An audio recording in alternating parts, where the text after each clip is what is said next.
vous qui, vous qui êtes sur ce réseau et live sur Zoom ou bien sur Facebook, nous vous disons donc que la paix de notre Seigneur Jésus-Christ soit avec vous tous.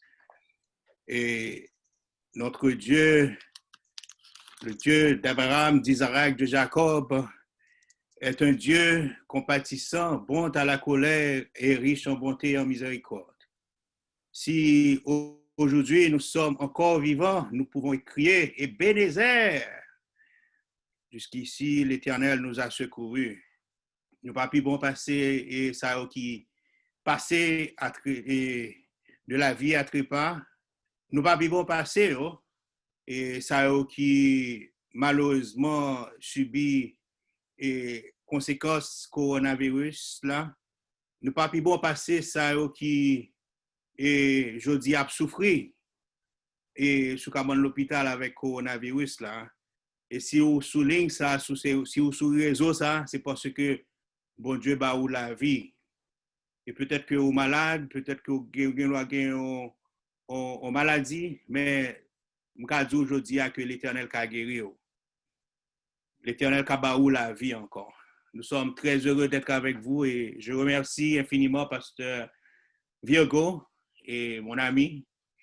Et depuis tout petit, nous étions ensemble et nous sommes encore, mais comme depuis grand passé, et nous sommes contents d'être avec lui encore une fois et à Ebenezer, à l'église Ebenezer de New Orleans. Et nous avons une pensée spéciale et pour Gulf Coast, côté New Orleans, tout Valley, parce que non seulement ils ont subi l'effet de cyclone, c'était Laura. Maintenant, il y a une là qui a encore fait landfall dans le Gulf Coast là, qui a baillé en pied de l'eau. Et nous avons prié pour bon Dieu capable de protéger et l'église Ebenezer et tout le monde qui la donne, qui dans New Orleans en ce moment.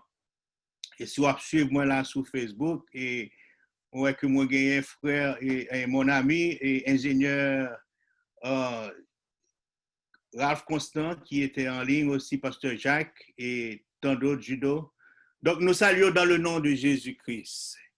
Et nous disons, mon Dieu, merci. Nous demandons dans un moment ça pour couper tout, alors que nous avons prié ensemble avec vous. Notre Père et notre Dieu, merci infiniment de ce que tu nous donnes cette opportunité d'être à tes pieds.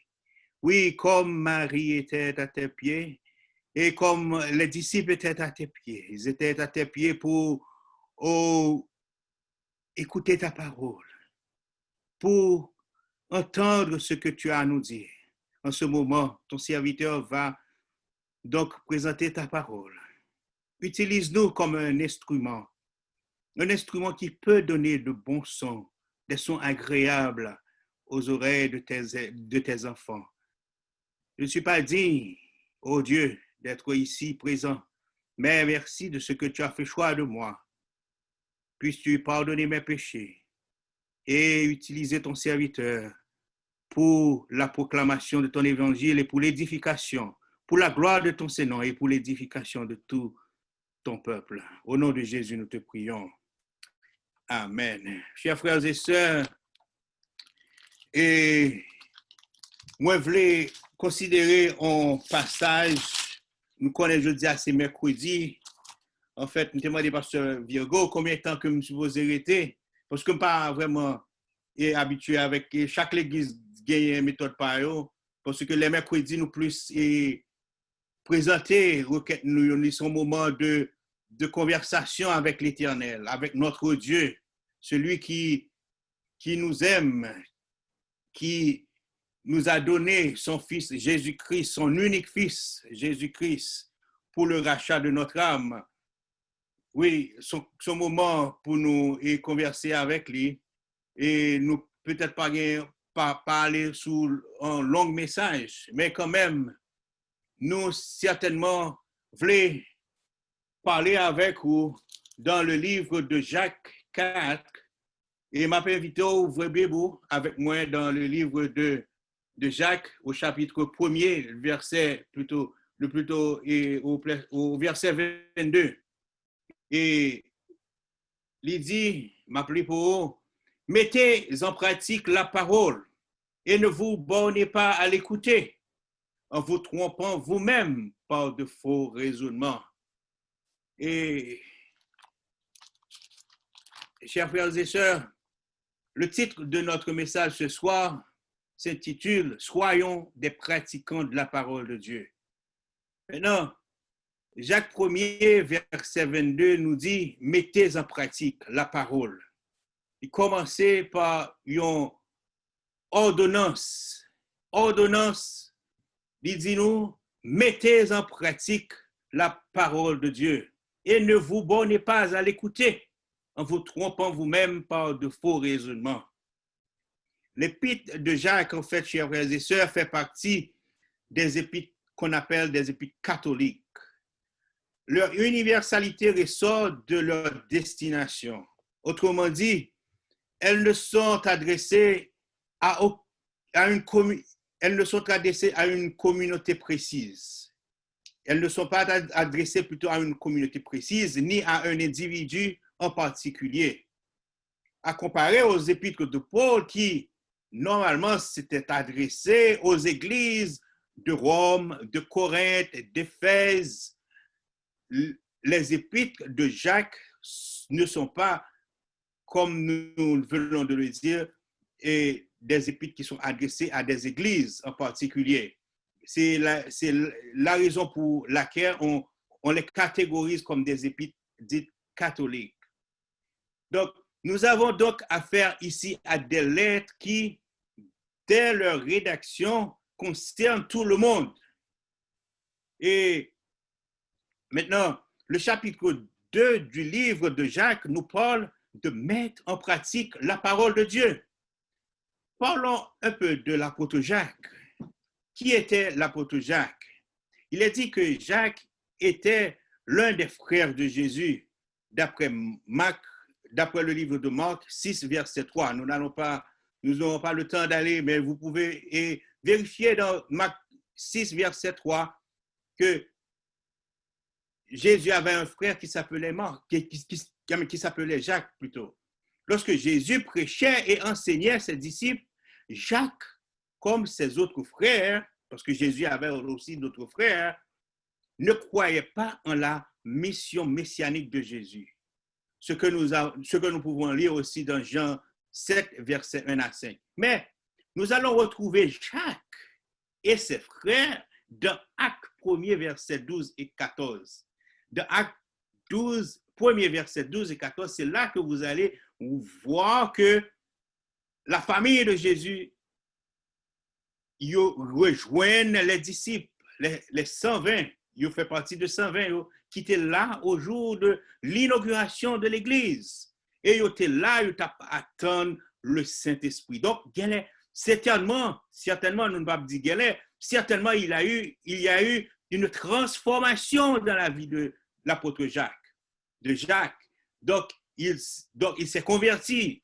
Il a pu comprendre et vu après les événements de la crucifixion de Jésus-Christ. Et certainement, lorsque il y eut un bruit partout ailleurs que Jésus-Christ était ressuscité. Donc, sous là, dans l'époque, ça, ou pas de croire dans Jésus-Christ, crucifixion, si que vous faites ou avez contact avec les disciples, vous entendez parler de crucifixion de Jésus-Christ, vous entendez parler de résurrection, donc il faut que vous dû en pile pour ne pas croire dans le Messie. Donc, dans Actes 1er, verset 12 à 14, je m'invite à lire avec moi dans Actes 1er, verset 12 à 14. C'est là que nous allons retrouver l'apôtre Jacques. Dans Actes 1er, verset 12 à 14, et je vais lire en anglais, qui écrit, dans la version Louis II, nous lit que alors ils retournèrent à Jérusalem, de la montagne appelée des Oliviers, qui est près de Jérusalem, à la distance d'un chemin de sabbat. Quand ils furent arrivés, ils montèrent dans la chambre haute où ils se tenaient d'ordinaire. c'était Pierre, Jean, Jacques, André, Philippe, Thomas, Barthélemy, Matthieu, Jacques, fils de l'Alphée, Simon de Zélote et Jude, fils de Jacques.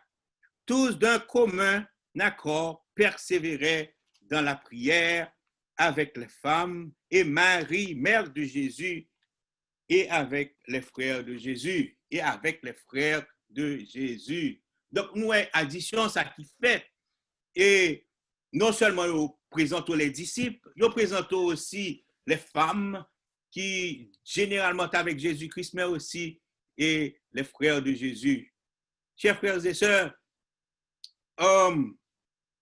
Jacques, c'est une transformation qui vient dans lui-même. Et c'est à partir de ça que moi-même avec nous avons cette opportunité de retrouver l'apôtre Jacques dans cette lettre.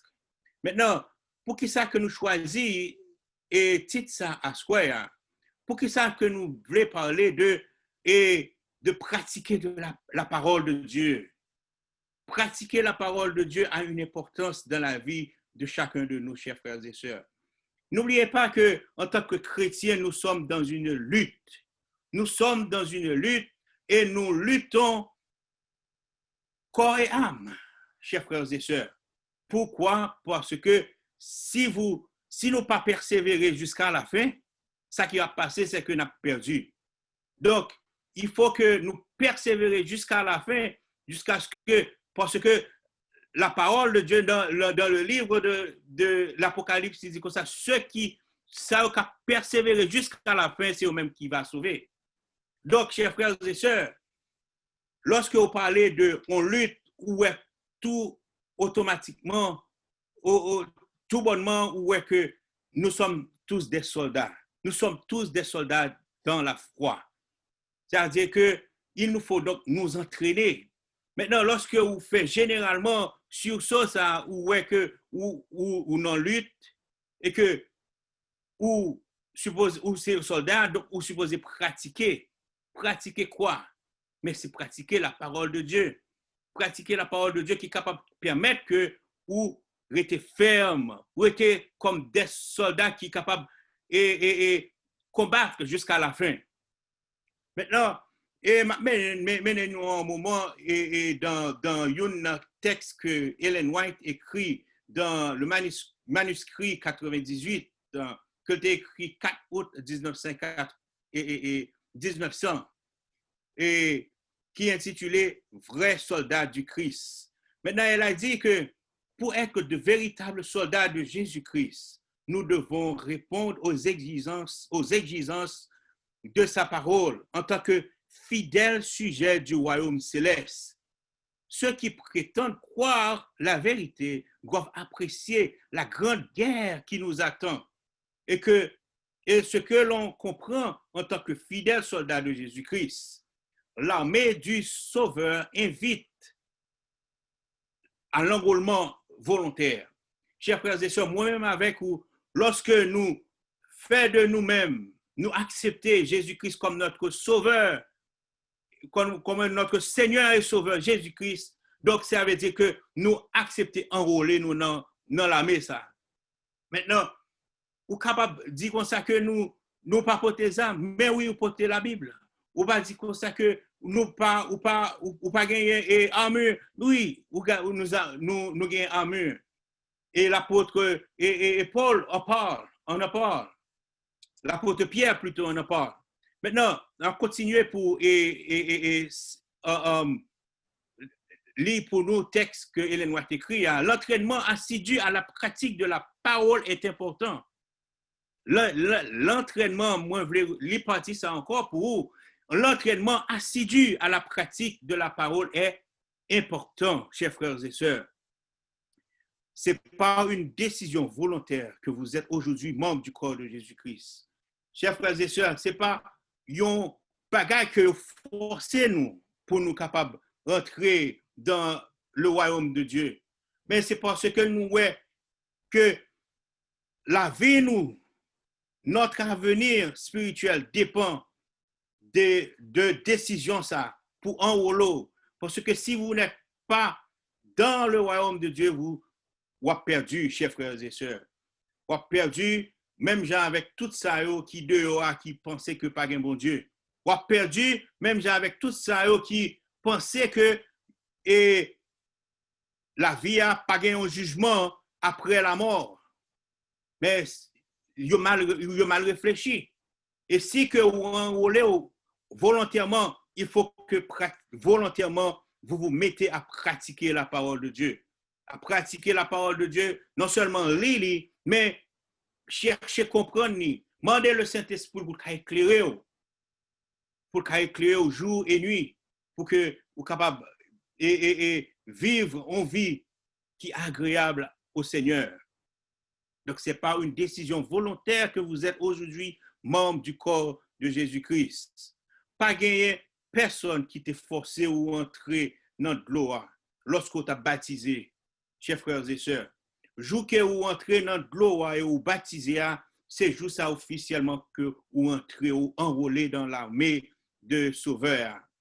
Donc, après, lorsqu'on finit de rentrer, ou finit de faire enrôlement, ça, il doit donc y avoir un abandon complet des passions, des passions, de la volonté et des voies à la volonté du maître. C'est-à-dire qu'il faut que vous soumettez volonté par à la volonté de Jésus-Christ. Chers frères et sœurs, le jour que nous avons exemple, le baptême de Jésus-Christ qui s'est à côté, ouais, le Saint-Esprit est descendu sur lui. Même Jean ou même tout, le Saint-Esprit, il est venu sur vous lorsque vous baptisez, vous dites comme ça que oui, moi, je veux suivre, mettre là. Moi, je veux enrôler dans l'armée. Le Saint-Esprit avait. Mais il faut que vous soyez capable de soumettre l'esprit, soumettre volonté à la volonté du Saint-Esprit, à la volonté de Jésus. C'est pourquoi nous rejetons toute souillure et tout excès de malice. Recevez avec douceur la parole qui a été plantée en vous et qui peut sauver vos âmes. Et c'est ça que nous lisons, chers frères et sœurs. Notre travail consiste à obéir aux ordres du puissant général des armées. Maintenant, si on connaît l'armée, il faut que un général. Et ce général, c'est qui? C'est Jésus-Christ de Nazareth. C'est Jésus, notre sauveur, qui est le général. Et lui-même, il connaît tout ça qui gagne et qui est essentiel pour notre victoire. Parce que lui, il a vaincu la mort. Il a vaincu l'ennemi, l'ennemi terrible, le plus terrible qui existe, à savoir Satan le diable. Donc, il nous faut donc une organisation corporelle forte et active qui doit être maintenue, chers frères et sœurs. Donc, l'essence doit être éclairée quant à l'obéissance parfaite. Les tâches à accomplir doivent toujours être considérées comme essentielles. Mais vient maintenant la nécessité de la foi en une sagesse et une puissance supérieure à votre sagesse ou à votre pensée, à vos pensées. Chers frères et sœurs, lorsque ou sont soldats, il faut que vous soyez capable de porter attention à tout ça qui est autour de vous-même. À tout ça qui est autour de vous-même. Sinon que l'ennemi a tiré sur vous, la paix attaqué. Ainsi, vous avez perdu la vie. Chers frères et sœurs, nous sommes dans une guerre spirituelle contre Satan le diable. Donc, ayez foi en Dieu, une foi inébranlable dans l'habilité, la capacité et la fidélité de notre commandant en chef, il connaît le plan de la bataille, chers frères et sœurs. Jésus-Christ connaît le plan de cette bataille que nous menons. Donc, si nous pas rester fixés genoux sur le maître, pour nous porter attention, nous sous lui, ce qui a passé, c'est que nous avons perdu la bataille. Ce qui arrive, c'est qu'il y a tellement de bruit autour de nous, il y a tellement de tentations, il y a tellement de choses qui capables et fait nous tourner des regards loin de Jésus. Mais ce qui arrive, chers frères et sœurs, c'est que nous avons besoin volontairement, c'est-à-dire avec toute volonté, pour capable et mettez et fixez les yeux sur le maître. Chers frères et sœurs, nous n'ayons lutte contre Satan et ses alliés. Pour nous capables de remporter la victoire, nous supposons entraîner. Et c'est ça que l'apôtre Jacques dit nous, mettez en pratique la parole qui nous a été donnée. Donc, dans Éphésiens 6, verset 12, chers frères et sœurs, je m'invite à lire Éphésiens 6, verset 12 avec moi. Dans le livre d'Éphésiens, et aux Éphésiens, le chapitre 6, dans le verset 12, nous lisons « Car nous n'avons pas à lutter contre la chair et le sang, mais contre les dominations, contre les autorités, contre les princes de ce monde de ténèbres, contre les esprits méchants dans les lieux. » Chers frères et sœurs, il arrive que parfois nous pensons que notre bataille contre une armée visible, nous pensons que c'est les gens qui travaillent avec nous, c'est les mêmes qui ennemi nous. Ou même les gens qui nous nous là, même madame ou bien on penser que c'est mon lié. Parfois on pense que c'est collègues ou pasteurs ou bien c'est conférences là ou bien n'importe qui humain. Mais chers frères et sœurs, vrai ennemi, il en donne nous. Il en donne nous. David dit que plus gros ennemi c'est lui-même. Hein, chers frères et sœurs. Donc moi-même avec nous gagnons pour nous capables de comprendre que effort, lutte ça que nous avons mené, c'est une lutte qui pas contre des frères, contre les humains, mais contre ça qui est dans nous-mêmes, non, plutôt. C'est ça que nous héritons de Adam, la chair qui après que Adam fut déchu dans le jardin d'Éden, nous héritons ça de lui-même. Et que tout ça qui n'est pas bon, yo dans nous-mêmes. Et yo ouvert porte pour ennemi, pour Satan rentrer la caille nous. Li mettait faiblesse la caille nous. Chers frères et sœurs, moi invite pour capable chaque jour quitter au regard fixé sur le Seigneur. Maintenant, pour l'honneur lutte ça, c'est pas comme si c'est vous-même qui pour ou un effort pour faire certainement. Mais l'honneur lutte ça, puis on pense que c'est vous-même qui avez tête ou victoire. Victoire là, c'est pour Jésus-Christ que lié, parce que c'est lui qui a vaincu la mort, c'est lui qui a vaincu le péché. Et il était vivre en tant qu'homme sur la terre, 100% homme, 100% homme, mais 100% Dieu aussi. Il est 100% Dieu, 100% homme. Mais ça veut dire qu'en tant qu'homme, il a été expérimenté toute tentation, moi-même avait que nous avons expérimenté chaque jour. Toute faiblesse que nous gagnons, il était gagné tout. Mais qui ça que tu fait? Regardez, il dit comme ça que toujours été connecté, toujours en prière avec Papa. Chers frères et sœurs, la prière, c'est une âme qui permet que vous restez ou qui aime les yeux fixés sur le Maître, sur Jésus-Christ. Donc, le Seigneur Jésus ne trompe pas ses soldats. Le Seigneur Jésus-Christ ne trompe pas ses soldats. Il est un Dieu qui est fidèle. Il est un commandeur qui est fidèle. Il est toujours et bail des ordres qui pour notre bien, pas pour notre malheur. Il ouvre devant nous le conflit, présente le plan de la bataille. Il présente nous tout plan de bataille. Là. Signale l'entreprise hasardeuse et exhorte chacun à en compter le coup. Démontrez-nous qui prix qu'on payer. Chers frères et sœurs, puis vous pensez que lorsqu'on a combat ça, ou quand même perdu la vie littérale, la vie naturelle, parce que nous gagnons exemple les disciples, ils étaient à cause de la parole de Dieu, à cause de l'évangile, ils ont perdu la vie. Donc c'est court ça que nous sommes capables d'endurer. Mais aussi il y a des coups que je dis à moi-même avec ou en tant que adventiste nous sommes capables de subir. Par exemple, lorsque on travaille, puis on dit comme ça que faut qu'on travaille samedi, si on va travailler samedi, il y a provoqué. Mais c'est le coup. Mais il faut dire non.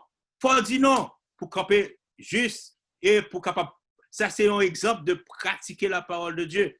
Mais pour faire, il faut qu'on soit capable de gagner la grâce de Jésus, la force de Jésus-Christ, non nous-mêmes, pour connecter avec cet esprit, pour pas regarder les choses matérielles de ce monde, mais pour gagner dans le cœur et cet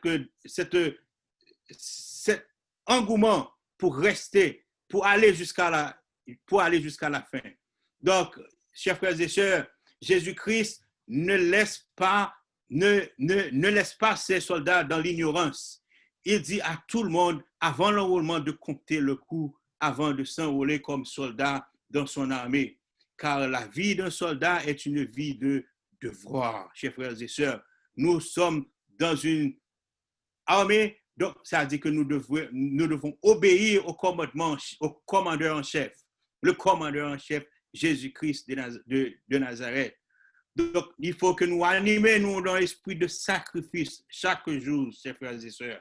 Chaque soldat qui est dans la bataille, ça. Il faut qu'on gagne un esprit de sacrifice. Il faut qu'on demande le Seigneur pour qu'il soit capable d'animer de cet esprit.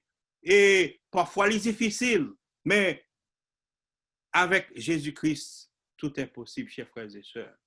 À chaque homme en service est donné son œuvre. Et aucune excuse ne peut être acceptée pour que cette œuvre donnée par Dieu ne soit pas accomplie. Certains sont négligents et indolents, nous dit la servante du Seigneur.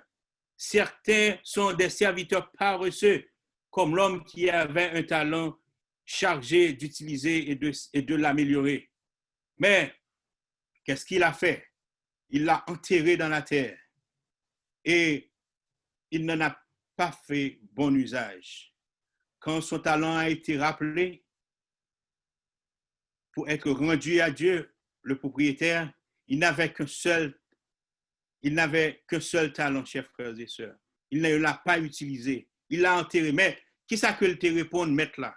Chers frères et sœurs, dans Matthieu 25 et le verset 23, chers frères et sœurs, on m'appelle pour vous dans Matthieu 25, verset 23, et son maître lui dit, le verset 23, et il a dit, c'est bien. Son maître lui dit, c'est bien, bon et fidèle serviteur, tu es fidèle en peu de choses, je te confierai beaucoup. Entre dans la joie de ton maître. Ça, c'est ça qui te prend talent, qui t'a utilisé. Mais d'autres, bon, celui qui n'avait reçu qu'un talent s'approcha ensuite et il dit, Seigneur, je savais que tu es un homme dur, qui moissonne où tu n'as pas semé et qui amasse où tu n'as pas vanné. J'ai eu peur et je suis allé cacher ton talent dans la terre. Voici, prends ce qui est à toi. Son maître lui répondit plutôt, serviteur méchant et paresseux, tu savais que je moissonne où je n'ai pas semé, et que j'amasse où je n'ai pas vanné. Il te fallait donc remettre mon argent au banquier, et à mon retour, j'aurais retiré ce qui est à moi avec un intérêt. Ôtez-lui donc et le talent et donnez-le à celui qui en a les 10 talents. Donc, ça qui t'a gagné plus là, l'Éternel dit retirer ça qui t'a gagné un seul talent, il était bali. Chers frères et sœurs, moi-même avec, où je dis, dans quelle catégorie que nous avons trouvé nous? Est-ce que c'est catégorie monde qui a pratiqué la parole de Dieu, fait fructifier dans la vie nous? Pour que nous soyons capables de porter de bons fruits, ou bien nous avons fait, même avec serviteurs paresseux, ça, qui prend talent et qui enterre. Chers frères et sœurs, c'est une réalité. Son réalité, je dis à moi, ouais, m'a suivre et on sait de monde qui dans l'église, il y a l'église de sabbat, ou bien il y a juste et même prier ou pas prier, même dévotion ou pas faire, il y a pas et lire la parole de Dieu, il y a pas lorsque il y a conflit avec le monde, il est prêt pour capable agir même avec un païen, chers frères et sœurs.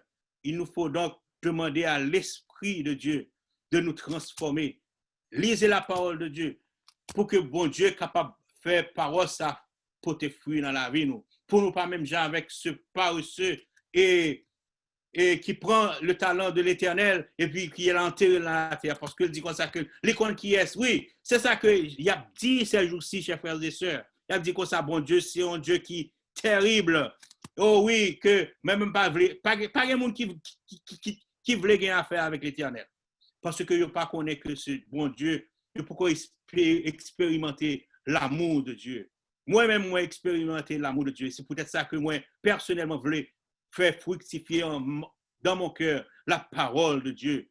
Chers frères et sœurs, moi, invite aujourd'hui, toi qui es découragé, toi qui es qui a posé toute question, qui est dans une situation, a posé toute question, de quoi sera fait et le lendemain. Moi, invite aujourd'hui pour qu'on soit capable d'ouvrir la parole de Dieu et demander est-ce que vous pratiquez la parole de Dieu? Est-ce que vous fait fructifier dans et talent ça que bon Dieu ba ou? Parce que la parole de Dieu représente ce talent. Avec conseil de mon liba plus, mais il y a mon liba seulement un seul. Et s'il ba ou un seul, chers frères et sœurs, fait le grandir, fait le fructifier, fait le multiplier, afin que vous capable et bon Dieu capable de dire aux mêmes gens avec les serviteurs là, oh, rentre dans ça le Seigneur dit, c'est bien mon bon et fidèle serviteur, tu as été fidèle en peu de choses, je te confierai beaucoup. Entre dans la joie de ton maître.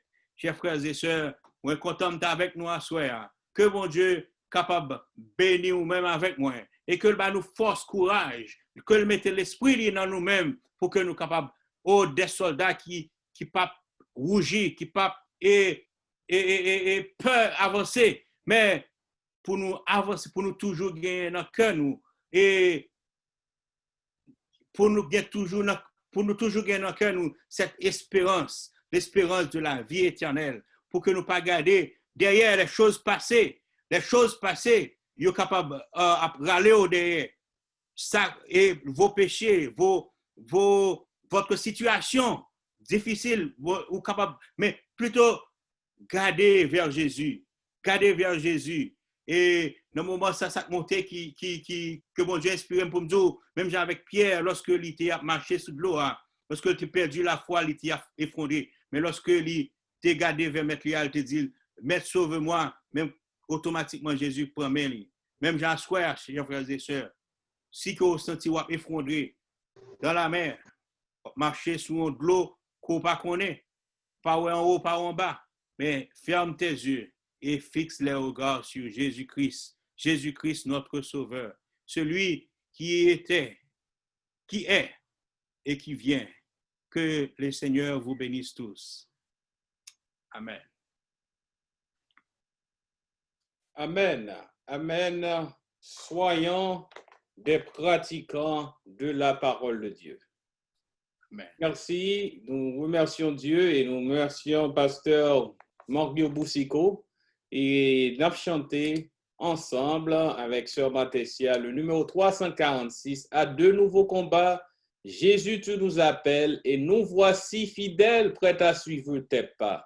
Conduis-nous au combat, nous sommes tes soldats. Arme nos bras, arme nos cœurs et nous serons plus que vainqueurs.